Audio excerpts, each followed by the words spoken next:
just say something very briefly. When I was a boy, as some of you know, I grew up on Indian reservations. My father was a minister to the Indians. And one of the things I wanted above everything else was not have to ride a horse to school. Because I couldn't go to school on a reservation. So as a fat little kid, I had to climb on a big old horse and ride it to school. And sometimes the horse would bite me, sometimes I'd fall off. But most of the kids laughed at me because I was living on a reservation. So I wanted a bicycle above all else. And finally, when I was 8 years old, I got a bicycle. And I brought it on a reservation, and I could take it to school, and the Indian kids smashed the hell out of it.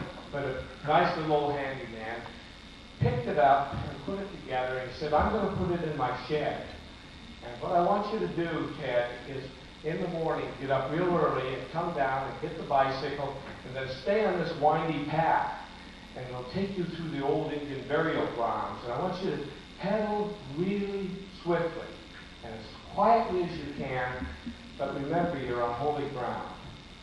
Now, reminded of all this great crowd of witnesses around me, and I'm really thankful that we had an opportunity to see a lot of this as we get older. Although they're prettier now than they used to be. I'm reminded of the fact that one of the things that the team at Glide did was kind of help me with that pathway, and that's what the clergy did. I have a tendency to waver a little bit and stretch the truth too after another, and get things done. I really believe that someday Don Lucas would change and send him a good girl in Poland.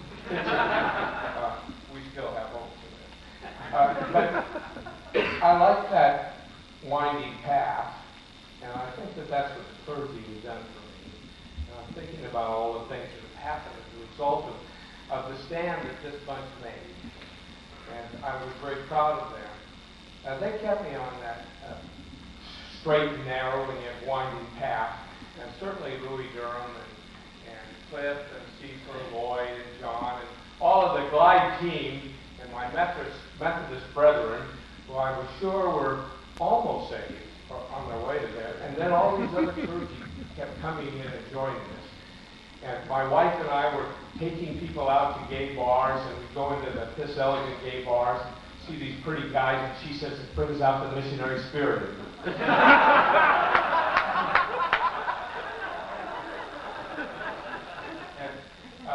And all of those of you who I know, and we had things in common. The second thing that happened was I learned from the Glide group and some of the other clergy, you've got to move fast and pedal quickly.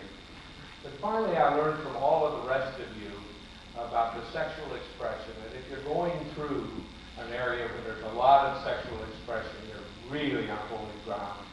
And I like that aspect of it. And I would remind you all of that we are on holy ground when we're dealing with each other's sexuality and our sexual rights especially.